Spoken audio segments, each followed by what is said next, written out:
అందరికీ నమస్కారం. రుచుల ప్రయాణం యూట్యూబ్ ఛానల్కి స్వాగతం. మామిడికాయల సీజన్ వచ్చిందంటే ఈ తురుము పచ్చడి ఒక్కసారైనా చేసుకోవాల్సిందే. తక్కువ పదార్థాలతో అప్పటికప్పుడు ఇన్స్టెంట్గా చేసుకునే ఈ మామిడికాయ తురుము పచ్చడి ఎలా తయారు చేసుకోవాలో ఇప్పుడు చూద్దాం.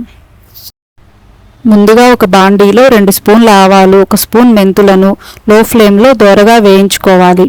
గింజ లోపలి వరకు వేడిపోయేలా వేయించుకోవాలి. అప్పుడే పచ్చడి చాలా రోజులు నిలువ ఉంటుంది.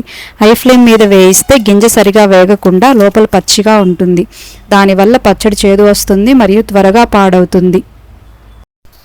ఇలా వేయించుకున్న ఈ ఆవాలు, మెంతులు బాగా ఆరబెట్టుకొని మిక్సీ జార్లో వేసి మెత్తగా గ్రైండ్ చేసుకోవాలి. తాలింపు వేడిగా ఉండకూడదు కాబట్టి ముందుగా తాలింపు వేసుకుందాం. అదే బాండీలో ఒక 50 గ్రాముల వరకు నూనెను తీసుకోవాలి.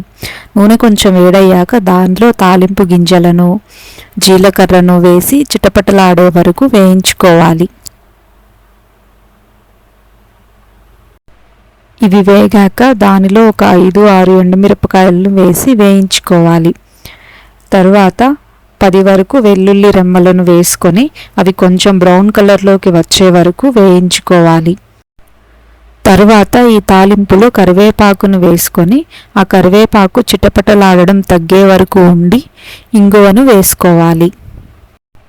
ఈ తాలింపును 1 నిమిషం ఉంచి స్టవ్ ఆఫ్ చేసి చల్లారబెట్టుకోవాలి. ఇలా చల్లారబెట్టి కలుపుకోవడం వల్ల పచ్చడి ఎక్కువ రోజులు నిలువ ఉంటుంది. ఈ తాలింపు చల్లారేలోపు మామిడికాయలను తురుము పట్టుకోవాలి. నేను ఒక 4 మీడియం సైజ్ అంటే నా అరచేతిలో పట్టేంత మామిడికాయలను తీసుకున్నాను. వాటిని శుభ్రంగా కడిగి తొడిమలను కట్ చేసుకొని పీలర్తో చెక్కు మొత్తం తీసుకోవాలి.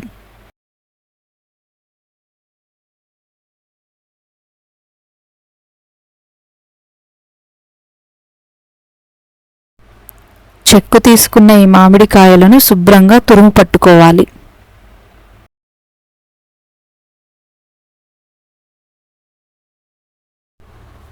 పచ్చడి ఈజీగా కలుపుకోవడానికి ఒక గిన్నెను తీసుకోవాలి.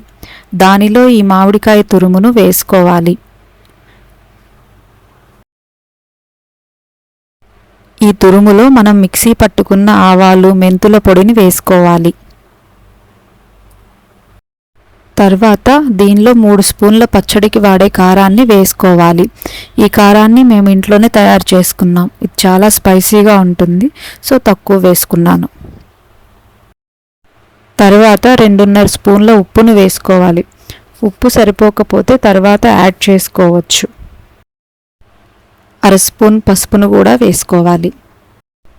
ఉప్పు, కారం, ఆవాలు, మెంతుపిండి, పసుపు ఇవి మొత్తం కలిసేటట్లు బాగా కలుపుకోవాలి.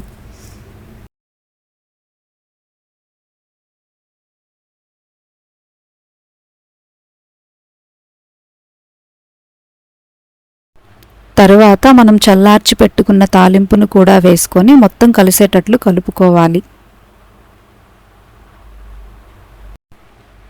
పుల్లగా, కారంగా నోరూరించే మామిడికాయ తురుము పచ్చడి రెడీ అయింది. ఇది వెంటనే కూడా అన్నంతో తినొచ్చు. కాకపోతే ఒక నైట్ ఉంచితే ఉప్పు, కారం, మెంతులు, ఆవాల పొడి తురుముకు పట్టి నూనె పైకి తేలి ఉంటుంది.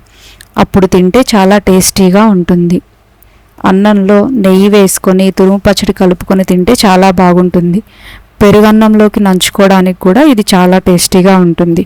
నాన్ వెజ్ తినే వాళ్ళైతే ఆమ్లెట్తో తింటే చాలా బాగుంటుంది.